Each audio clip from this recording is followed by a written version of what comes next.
Apocalipsis capítulo 14, versículo 6.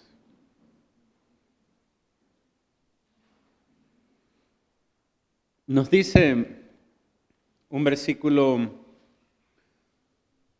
que es muy conocido dentro de nuestro medio especialmente.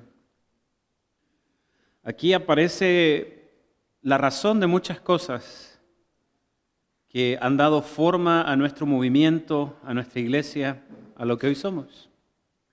Vi volar por en medio del cielo a otro ángel que tenía el evangelio eterno para predicarlo a los moradores de la tierra, a toda nación, tribu, lengua y pueblo, y que decía a gran voz: temed a Dios y dadle gloria, porque la hora de su juicio ha llegado, y adorad a aquel que hizo el cielo y la tierra y el mar y las fuentes de las aguas. 23 años hacen desde que ya conozco este maravilloso mensaje y creo haber estudiado varias veces desde distintos puntos de vista, distintas perspectivas acerca de lo que este mensaje significa. Algunos han hecho un trasfondo histórico de este pasaje. Hay otros que hablan del mensaje pro salud como una parte esencial, como el brazo derecho del tercer ángel. Hay otros que han hecho hincapié en que el mensaje del tercer ángel es la justificación por la fe. Hay muchos que han visto simplemente aquí una crítica a otras religiones, especialmente al catolicismo. Pero hay una cosa que a mí me ha motivado especialmente a leer este pasaje y a tratar de entenderlo con todo mi corazón. Saben, cada vez que ustedes lean la Escritura, deben tratar de, por lo que más quieran, tratar de entender a lo máximo de nuestras capacidades cuál es el contexto del mensaje. ¿Bien? Cuando tú lees la carta de Filipenses, por ejemplo, tú debes entender quiénes son los filipenses. ¿Quién escribe la carta? ¿Por qué la escriben? ¿Sí? Yo creo que ahora que estamos en la escuela sabática repasando el libro de Efesios, estamos haciendo ese ejercicio, ¿no? Porque ya sabemos quiénes son los efesios, ¿sí o no? Ya sabemos en qué lugar estaban, por qué Pablo les escribía, de dónde les escribía y por qué. ¿Saben cuál es el contexto del mensaje de los tres ángeles? Dice: temed a Dios y dadle gloria, porque la hora de su juicio ha llegado, y adorad a aquel que hizo el cielo, la tierra, el mar y la fuente de las aguas. ¿Por qué el ángel trae este mensaje? ¿Adorar a Dios? ¿Por qué el Señor necesita que adoremos a Dios? Me refiero, ¿acaso no todo el mundo busca a Dios? No sé si ustedes sabían, pero el adventismo, la iglesia adventista, es una iglesia de denominación cristiana. En el mundo hay 39,000 denominaciones cristianas. De todas esas somos una. ¿No están todos los demás también adorando a Dios? ¿No usan la misma Biblia que nosotros? Y si no adoran al Dios que nosotros adoramos, adoran a otro Dios. Pero hay mucha gente que dice, bueno, adorarán a Alá, adorarán a Krishna, pero adoran a Dios. ¿Sí o no?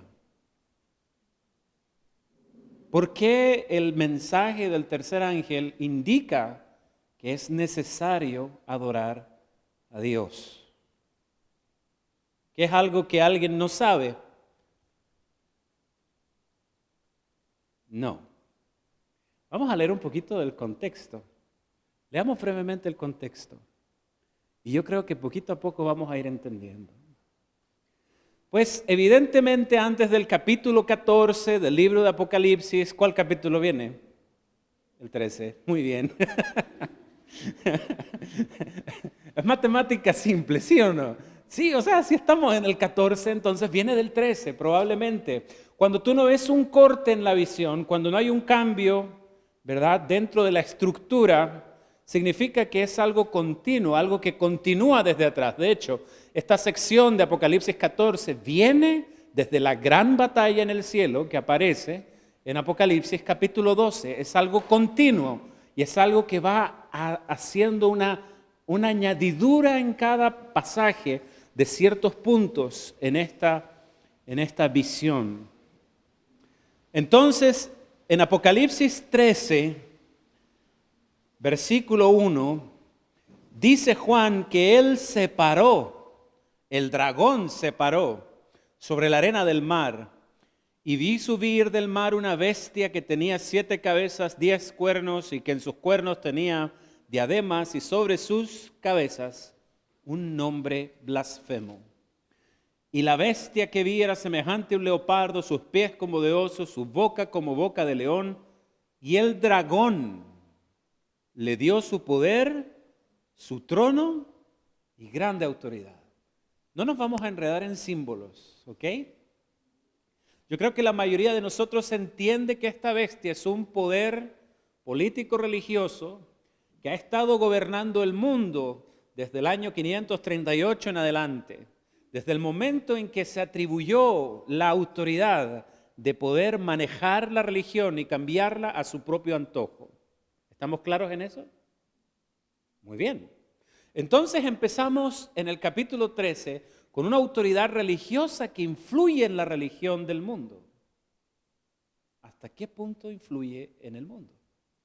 Ahora bien, por otro lado dice que el dragón le dio su poder y su trono y su grande autoridad. Es misterioso que esas 3 cosas son las mismas cosas que le ofreció Satanás a Jesús en la tentación del desierto.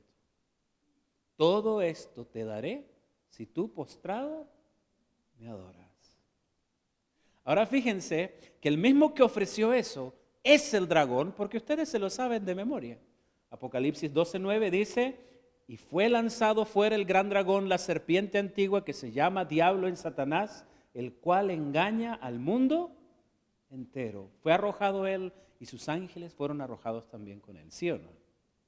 Muy bien. Entonces tenemos 2 símbolos. Tenemos un poder que está sobre la tierra, gobernando con la autoridad del dragón. Ahora, ¿de qué manera influye estos 2 poderes sobre la tierra? Versículo 4 dice cuál es el efecto que estos 2 tienen sobre la tierra en los últimos días. Dice así: ¿adoraron a quién? ¿Adoraron a quién? ¿Y quién es el dragón? Satanás. ¿Y quién dice aquí que adoró al dragón? Es interesante, en el versículo 3 dice: se maravilló toda la tierra y adoraron al dragón. Otra vez contexto. Toda la tierra adorando al dragón. ¿Y quién es el dragón? El diablo. ¿Ustedes han visto a alguien que ande con una polera que diga yo adoro al diablo? ¿No? Yo he visto a muchos predicando en las esquinas, ¿sí? He visto muchas iglesias de culto y hay algunos que tiemblan cuando ven que en Estados Unidos hay iglesias satanistas, ¿sí? Pero yo no he visto en realidad que eso sea algo muy popular, ¿sí? Yo he visto muchos autos que dicen Jesús salva, Jesús te ama, sonríe, Jesús te ama. ¿No? Pero yo no he visto ninguno que diga sonríe, el diablo te ama, ¿sí? ¿O lo han visto ustedes? No. La gente dice o piensa o de alguna manera, ellos no piensan de ninguna manera estar adorando al diablo, ¿sí o no? Pero la Biblia lo dice y es tajante. Yo no sé si en realidad esto no es caso de interpretar mucho. Simplemente dice, y adoraron al dragón que había dado autoridad a la bestia, y adoraron a la bestia diciendo, ¿quién como la bestia? ¿Quién podrá luchar contra ella? La palabra adoración en la Biblia significa dos cosas y yo creo que por ese lado puede venir un poco el sentido. La palabra adorar tal como nosotros la conocemos en hebreo es shakha, pero en este caso la palabra es proskineo o proskuneo. Y la palabra significa no solamente reverenciar a alguien y decir, oh, tú eres poderoso, grande, majestuoso. No, va mucho más allá. Significa, yo me someto a ti, yo me arrodillo a ti, yo acepto tu voluntad sobre mí. Tú eres una persona que tiene autoridad sobre mí. Eso significa la palabra proskuneo o proskineo. ¿Sí? Se ocupa cuando tú llamas a un perrito y el perrito viene, venga, venga, y te lame la mano, te está prosquineando, ¿sí? Te está adorando, porque está reconociendo que tú eres el que manda, ¿me entiendes? Eso es adorar en el contexto bíblico del griego. Ahora fíjense, dice aquí que adoraron al dragón, adoraron a la bestia, y dice que es toda la tierra que se maravilló en pos de la bestia. Terrible. Y no es algo que lo diga allí solamente. El versículo 8, miren lo que dice.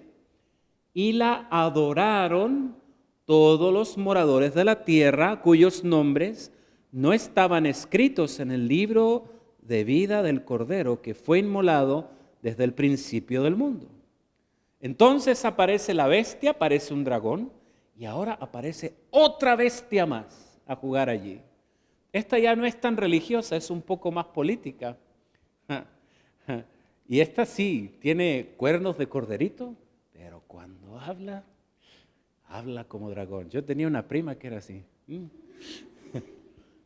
Usted la veía santita y la veía y se veía menudita, chiquitita, con una carita de ángel, pero cuando hablaba, hablaba como dragón. Salían los tres espíritus inmundos a manera de rana.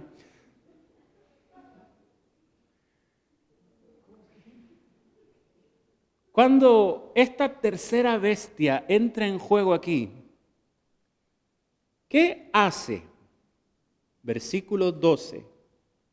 Ejerce toda la autoridad de la primera bestia en presencia de ella y hace que la tierra y sus moradores adoren a la primera bestia. O sea, si por voluntad propia quedaban algunos adoradores de la tierra que no adoraran a la primera bestia, esta segunda bestia los obligaba a que la adoren.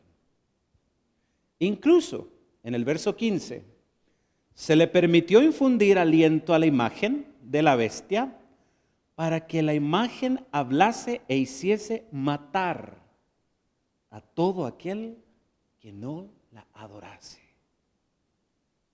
Es tremendo lo que dice este pasaje, queridos amigos. Es tremendo lo que dice Apocalipsis 13. Apocalipsis 13 nos sitúa en un mundo en que todo el mundo piensa que está adorando a Dios, pero en realidad está adorando a otro poder. Es tremendo, ¿sí o no? Es fuerte. Yo no sé a quién podría predicárselo. Yo creo que la mayoría de mi familia son católicos o de alguna manera son, como dicen en Chile, católicos a su manera. ¿Sí? Esos que van 3 veces en la vida a la iglesia, cuando se bautizan, cuando se casan y cuando se mueren. ¿Cómo podemos entender que la gente adora al dragón? ¿Cómo podemos entender que adoran a la bestia? Es porque en los últimos días siempre estuvo profetizado que habría gran confusión en la religión. Jesús dijo, mirad que nadie os engañe. Porque vendrán muchos en mi nombre diciendo, yo soy el Cristo, y a muchos engañarán. Y el engaño, dice la palabra, va a ser tan grande que podrían engañar a los escogidos, dice, si fuese posible. ¿Sí o no? Y saben, Pablo reafirma esta profecía y dice que el mundo y la gran mayoría del mundo en los últimos días va a estar engañado con religión. Segunda de Timoteo, capítulo 3, dice, también debes saber esto, que en los últimos días habrá tiempos peligrosos, porque habrá hombres amadores de sí mismos, avaros, vanagloriosos, soberbios, blasfemos, desobedientes a los padres, ingratos, impíos, sin afecto natural, implacables, calumniadores, intemperantes, crueles, aborrecedores de lo bueno, traidores, impetuosos, infatuados, amadores de los deleites más que de Dios. ¿Saben? Si leemos ese pasaje hasta allí, yo soy feliz. Porque yo puedo decir, en toda época, en todo momento de la historia, ha habido hombres así, ¿sí o no? Ustedes han leído la historia de Nimrod, la Torre de Babel, hombres soberbios, vanagloriosos, gente que ha amado más los deleites que a Dios. Han existido en todas las épocas, en todos los lugares. O aquí en Bolivia son todos santitos aquí, ¿no? Aquí hay gente avara y corrupta y todo eso. Ay, ¿dónde me vine a meter? Lo triste de todo esto, ¿saben qué es lo que es? Lo que Pablo está describiendo aquí es el ambiente del cristianismo de los últimos días. Porque el versículo número 5 dice que tendrán apariencia de... La palabra piedad a veces se malentiende. Pues la Iglesia Católica ha usado la palabra piedad para hablar como misericordia. ¿Sí? Ten piedad y entonces le doy una monedita, ¿sí o no? Pero la palabra piedad bíblica significa devoción, consagración. Yo he visto aquí muchos jóvenes devotos entre ustedes, no les digo quiénes son para que no se les sube el ego, pero hay una cosa que es cierta, yo he visto gente que ora, gente que está preocupada de las cosas de Dios, gente que se preocupa de crecer espiritualmente, esa es gente piadosa y dice la Biblia que en los últimos días habrá gente que cuando tú los veas se van a ver aparentemente devotos, consagrados, piadosos, buena gente. Pero dice aquí, negarán la eficacia de la devoción. Van a decir, sí, pero no es necesario ser devotos para ir al cielo, no es necesario ser, tan fariseos, ¿sí? Para ir al cielo no es necesario, pero tú los vas a ver y religiosamente por fuera van a tener una apariencia consagrada. Y es cierto, aquí en la iglesia nos vemos bonitos todos, ¿sí o no? ¿Y qué sabes tú quién soy yo? ¿Qué sabes tú qué es lo que yo veo en mi celular? ¿Qué sabes tú lo que yo hago cuando estoy en mis tiempos libres? Ninguno de nosotros nos conocemos, ¿verdad? Pero Dios nos conoce.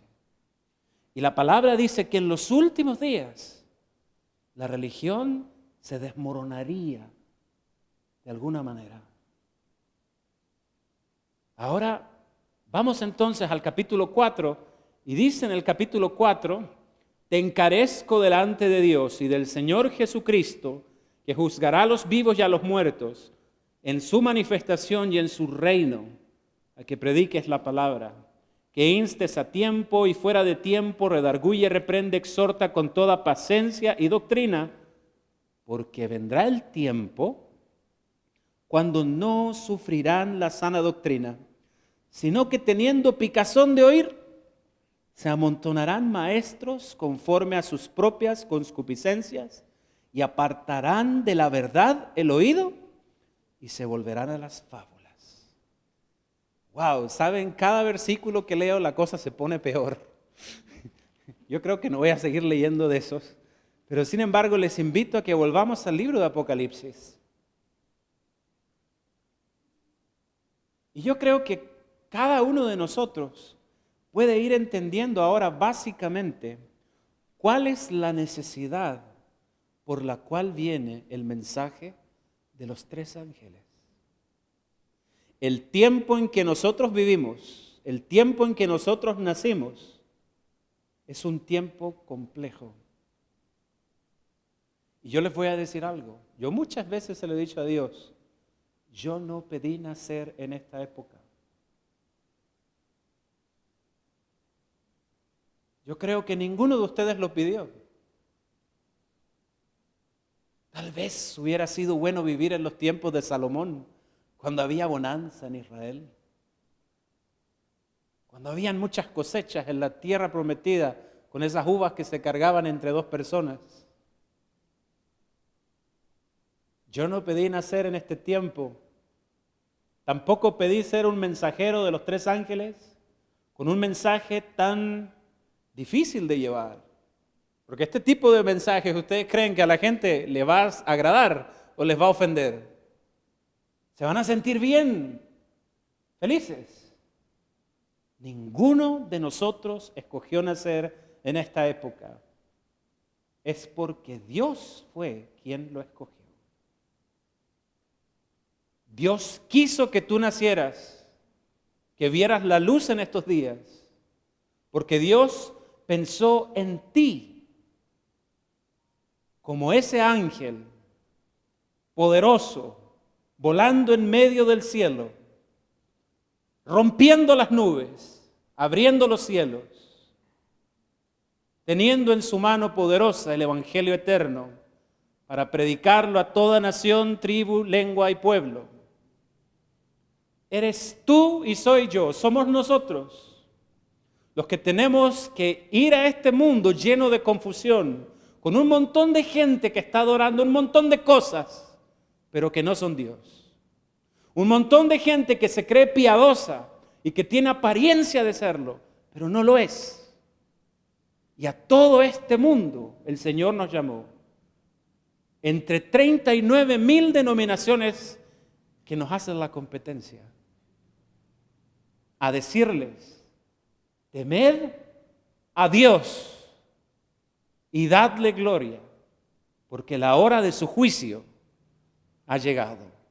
Y adorad a aquel que hizo el cielo, la tierra, el mar y la fuente de las aguas. El Señor plantea en este punto algo que es importante, especial para nosotros. Plantea de que nosotros tenemos que estudiar nuestra Biblia para entender cuál es la verdadera adoración, para poder enseñársela al mundo entero. El mundo tiene que entender que están equivocados. Yo les dije, y es cierto, nadie anda con una polera, yo adoro al diablo. ¿Ustedes han visto a alguien? Yo vi uno en Nueva York, era un loquito. Era súper raro, se vestía de rojo entero así. Tenía 3 trenzas atrás y tenía como una especie de Biblia con un espejo. Y el espejo tenía como una cruz al revés, pero en espejo. Y se paraba ahí en el Times Square, se paraba allí, y lo único que hacía era levantaba esa cosa así y la bajaba. Y después se paraba y la bajaba y te miraba. Y vestido de rojo entero, era un payaso. Eso no daba miedo a nadie. Nunca le teman ahí cuando hablan de ocultismo, que la iglesia es satánica, que yo no sé qué. Los peores satánicos son los que se disfrazan de cristianos. Son los que aparentan ser buenos, pero no lo son. Son los que hablan y hablan con denuedo y enseñan lo que parece ser justicia, pero no es. Esos sí son peligrosos. Eso a mí me hacen temblar. Por tanto, quiero que entiendan esta noche, ya es hora de ir a dormir, ya. Viera, ya me puso la hora de antes, ya me dijo, hermano, me dijo, tenemos que ir a dormir temprano, me dijo.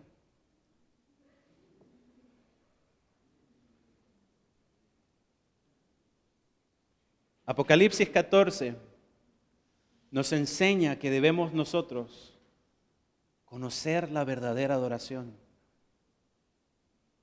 En todo sentido, en todo aspecto. Adoramos a Dios por medio de la música. Ciertamente, adoramos a Dios por medio de la música. Pero también lo adoramos en la forma que hacemos nuestros cultos. En el vestido, en la comida, en la elección de una pareja para la vida. en el trabajo que escogemos o si escogemos dejar un trabajo para convertirnos en misioneros. En cada una de esas acciones nosotros revelamos la verdadera adoración y proclamamos, a veces sin palabras, a dónde está el Creador y llevamos al mundo y le decimos que teman a Dios y que le den la gloria. Que el Señor les bendiga grandemente, que el Señor nos anime a todos para que podamos cumplir esta misión con responsabilidad. Que el Señor les bendiga.